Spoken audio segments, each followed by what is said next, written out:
کی طرف سے کیا روزہ رکھا جا سکتا ہے؟ اگر کسی صاحب کا انتقال ہو گیا ہو، ان پر روزے فرض تھے اور وہ روزے نہیں رکھ پائے، تو اب ان کی جانب سے کوئی اور شخص تو روزہ نہیں رکھ سکتا، اس لیے کہ روزہ بدنی عبادت ہے اور اسی شخص کو چاہیے تھا کہ وہ روزے کا اہتمام کرتا۔ اب جب اس پر روزے فرض تھے اور وہ شخص ادا نہ کر سکا، اس کا انتقال ہو گیا، تو دو باتیں ہوں گی، یا تو اس نے وصیت کی ہوگی یا وصیت نہیں کی ہوگی۔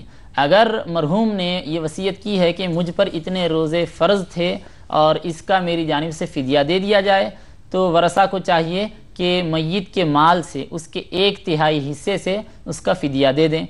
اگر مرحوم نے کوئی وصیت نہیں کی ہے تو پھر ورثہ اپنی جانب سے اس سلسلے میں تگ و دو کریں، کوشش کریں اور مرحوم کی جانب سے فدیہ دے دیں۔